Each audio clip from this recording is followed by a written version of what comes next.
So in this session, we're going to talk about planning your product curriculum. Planning your product curriculum. In this next phase of our business's growth, we realized that we had to take things to the next level. We started to have a lot of success. And one of the things that I could see was that as we were launching other products, and not all of the products that we've launched are on there for the sake of space and distraction and clarity, but I realized that there was a lot of need in our market. Since then, I've realized that there are usually a lot of needs in any market where there's a big demand. And I said, how could we take some of our ideas and instead of just launching another product, we could take our ideas even deeper, our marketing realizations and learnings, and some of the things that I had learned about marketing.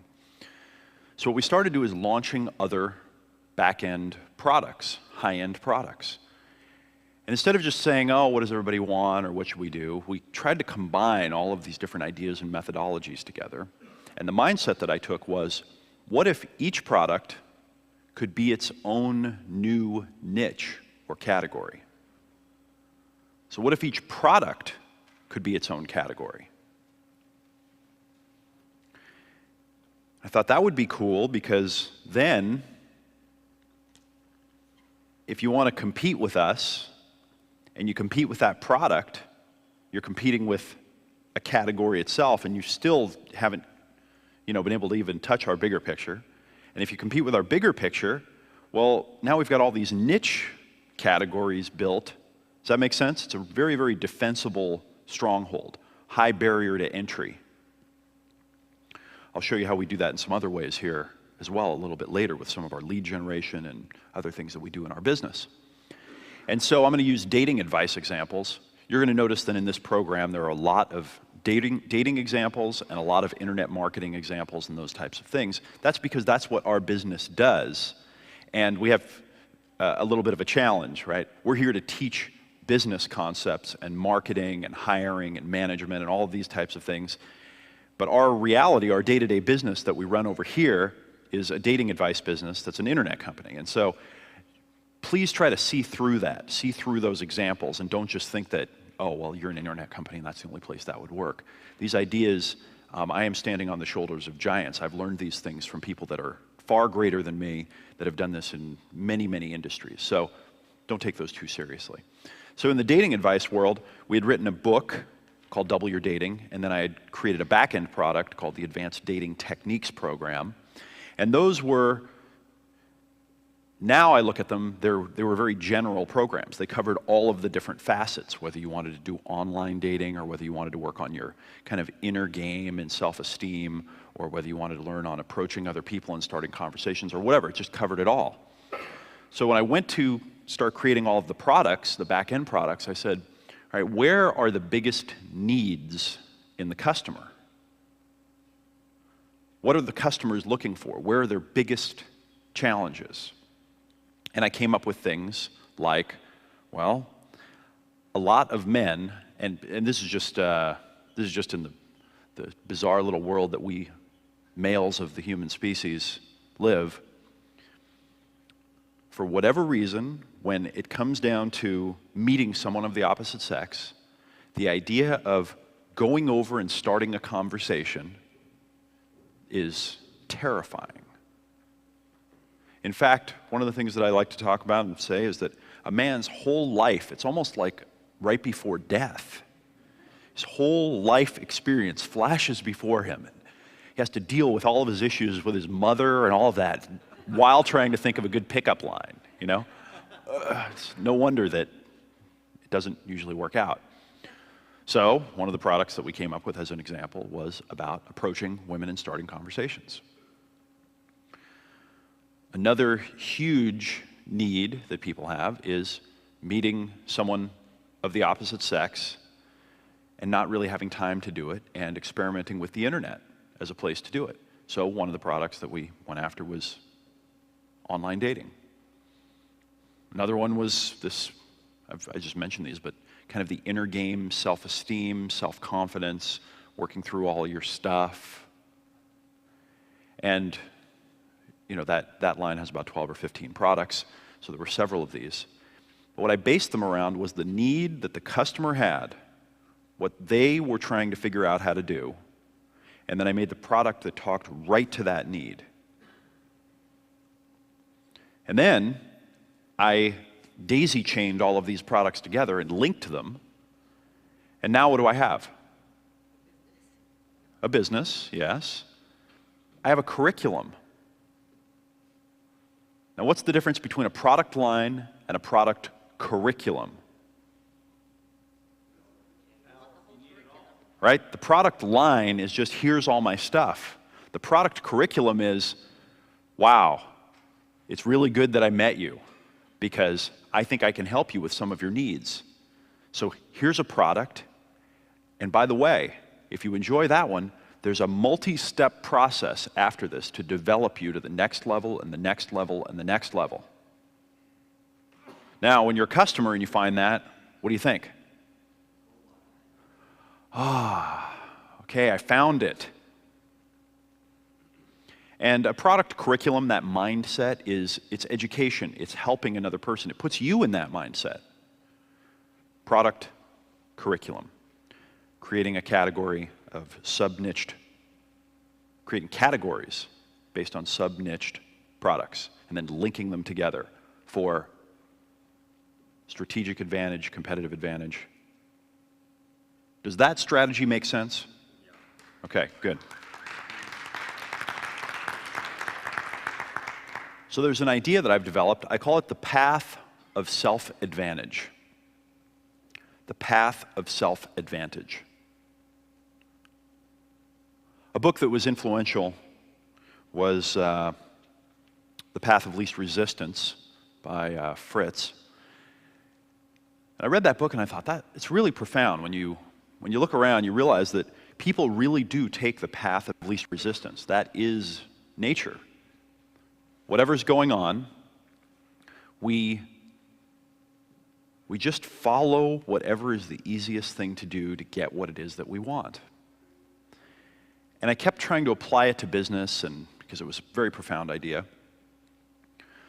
But there were always these little sticking points or things that didn't quite line up. And then what I realized is that the reason why is that there's a little different vector on business situations. And the difference is that in the path of least resistance, when you're thinking path of least resistance, you're typically thinking of almost like everything that happens in a person's life. Whereas when you're thinking about business, you're thinking about someone typically going to solve a specific problem or get a specific benefit. So they might be a little bit more proactive. They might be a little bit more interested in figuring out the differences between things. They might be a little bit more present, discerning. Does that make sense between the differences between the regular world and the business world?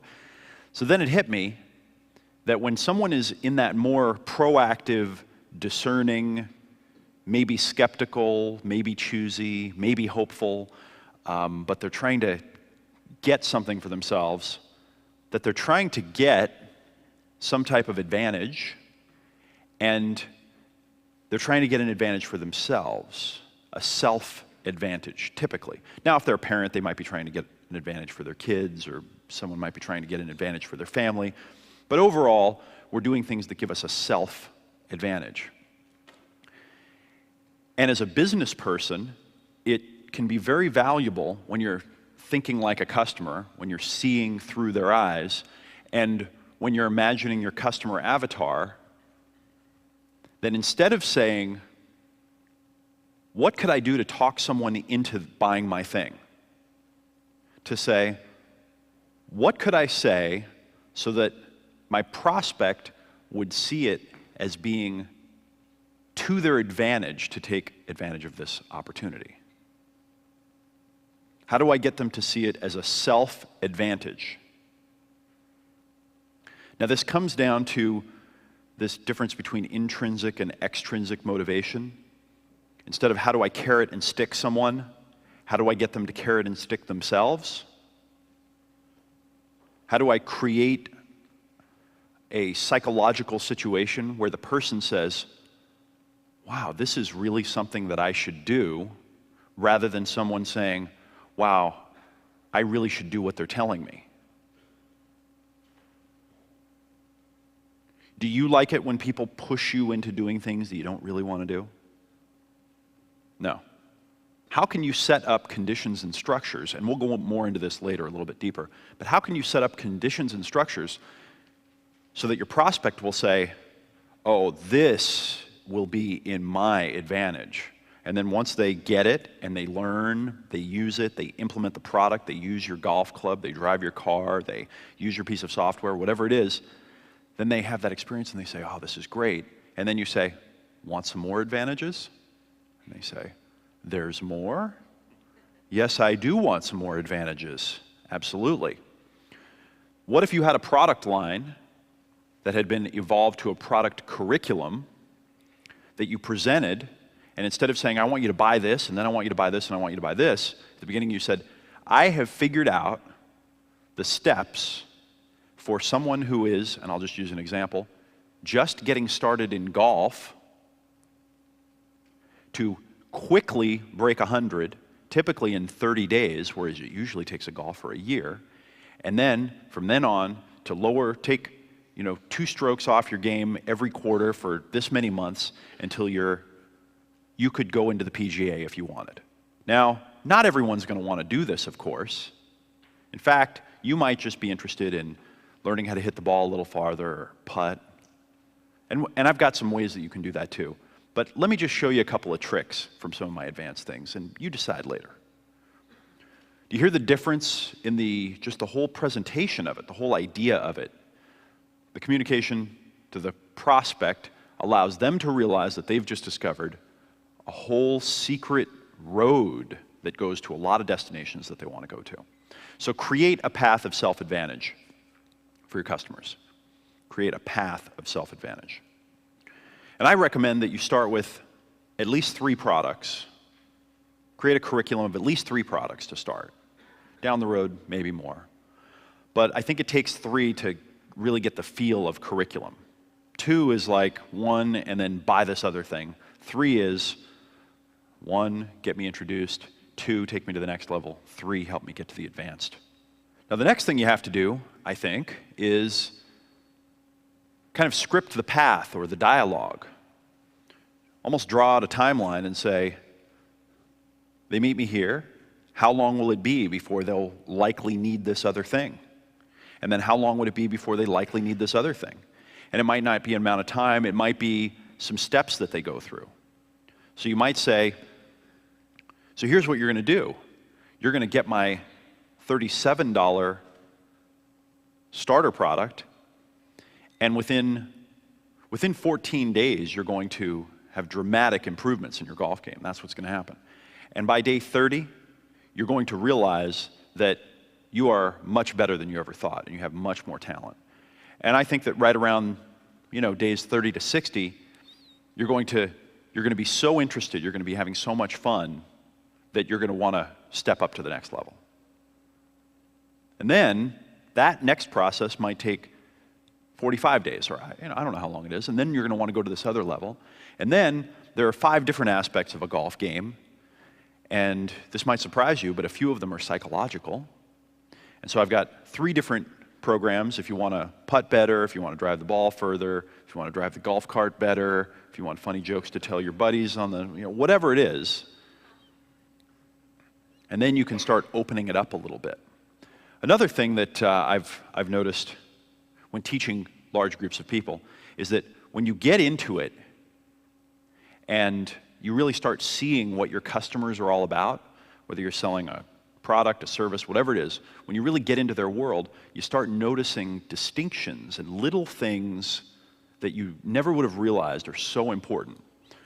Remember, the more personal, the more universal. I once read a story about how, I think it was Procter & Gamble was doing market research, and they send people out into middle America, into the homes of people, and they just stand there with their clipboard and watch people live their lives. And one of the observers noted that a housewife was doing laundry, and every time she'd pour the liquid laundry detergent into the washing machine, she'd grab a sock or something else and wipe the rim. And by looking at that, they came back and said, now that's kind of a hassle and it's messy and whatever.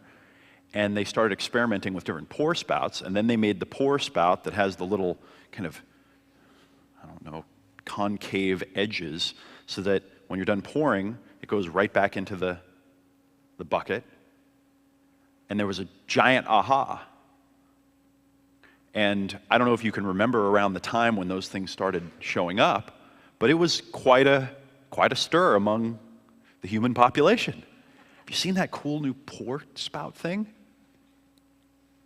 You can learn so much, and one of those little insights, that little aha of, wow, everybody has this challenge, this fear, this little fantasy, this little insecurity, this thing that they want to get done, and I could make an entire product around that. Now, you remember how I said that this fundamental conflict when we're creating categories or launching products is, I want to reach everyone. This is good for everybody.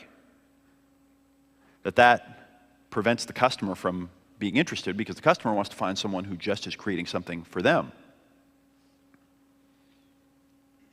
Well, if you find one of those things that's that universal need, that very personal, irrational, driving thing, and you can hit that nail on the head with great marketing and maybe with a great product, stop thinking that that's all they're ever going to buy.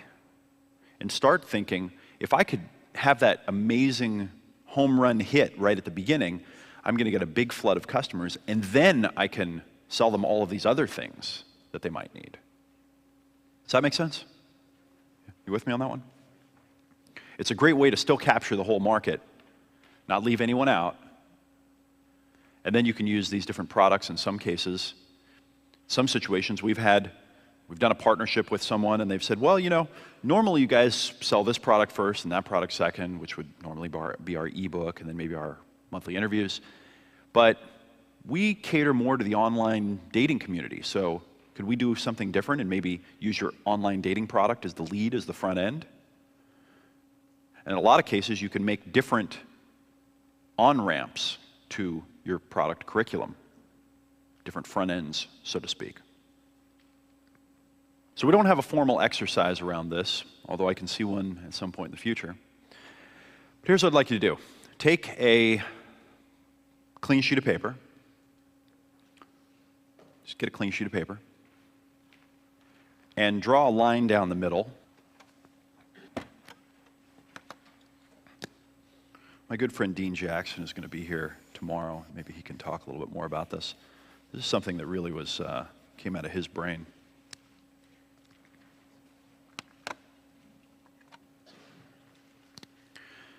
A great simple way of starting out anytime trying to create an experience for a customer or a product curriculum is to draw a series of boxes. We'll start with 5.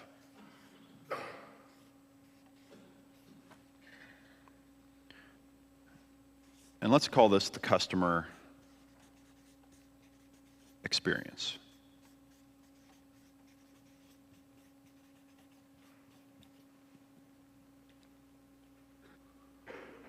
So it's time to take your gear shift out of, I'm an entrepreneur, I'm a business owner, and go into the gear of, I'm a customer.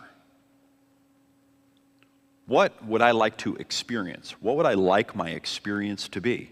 And actually write the whole thing out.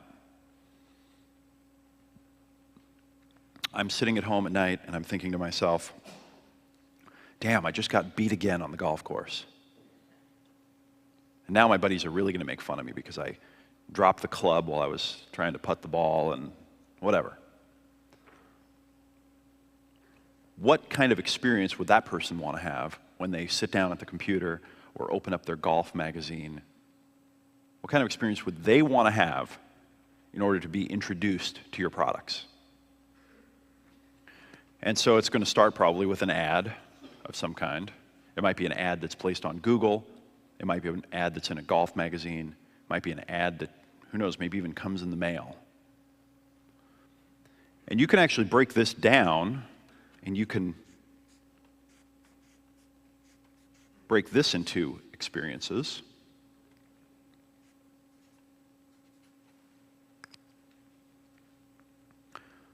I was talking to my good friend Alex Mondosian probably a month and a half ago, about live programs and live events. I don't personally have a lot of experience doing these types of things. I've probably done 10 of my own live events in the last 7 years and been a guest speaker at maybe 10, something like that. So maybe every 6 months I do something like this in one way or another. He's a professional, he's an expert. And one of the things that he said, it's valuable for me to actually plan the emotional experience that I want my audience to have. Almost flowchart the emotional experience. Now I said to him, geez, Alex, I don't even know how to have him have a psychological experience, never mind an emotional one, so we'll just leave that to the pros, and maybe you can help me with that later. But I took some of that to heart, and I tried to think about it and incorporate it. What was interesting, though, is I said, that's the way I think about a marketing piece, is if I'm writing a letter or I'm creating an ad or a video or whatever, I think, what's the emotional experience that I want the prospect to go through? Good. So first experience might be an ad, and then what would the next experience likely be?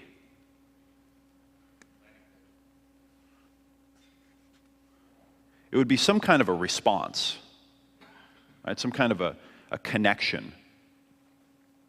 Let's put an R here for response. And then what would the next step likely be? Education. Maybe education. Let's say you've got a multi-step process. And then what would the next step be? Maybe conversion. Maybe they actually buy something. What would the next step be? Upsell. If you're buying, we want to make sure and offer you some other stuff. Now I'm using the terms of business here in these boxes. And in fact, I'll admit that I shifted out of customer myself as I was thinking these things. But I was thinking, and I started out thinking, I see the ad, and I go through this amazing emotional experience where I say, oh, look at this, something that's going to help me get my golf game in shape. And in fact, it's giving me tips right here. I've never really seen anything like this. In fact, if I was a customer, I would want to read this and not know that it was an ad, really, because I wouldn't want to read an ad. Let's just cross out ad, and let's put education. Because really, from a customer's perspective, that's what they want up front. They don't want to be sold something. They want to be educated. They want to be taught. They want to, right? Now, what do I want down here when I'm past this? What's the result that I want? I want a result. I want an outcome. I want a very specific outcome. I want either a benefit or a relief from pain. That's where this is all going.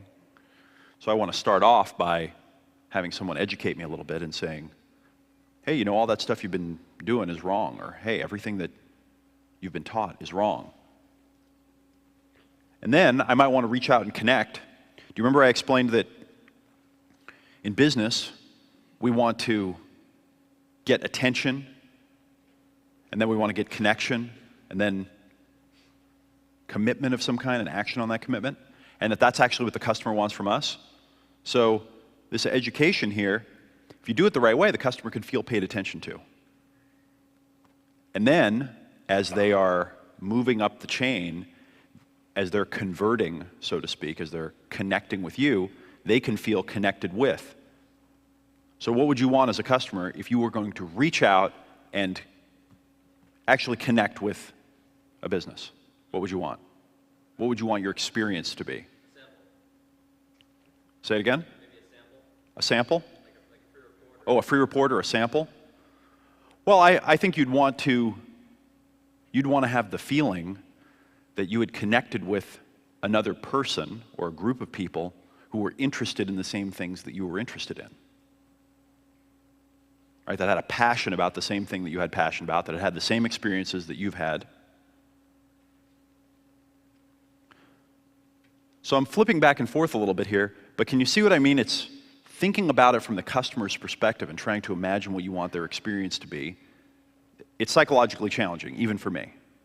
Once you've figured this all out, and you've done a little better job than I'm doing right here, the next step is to draw another set of boxes down here.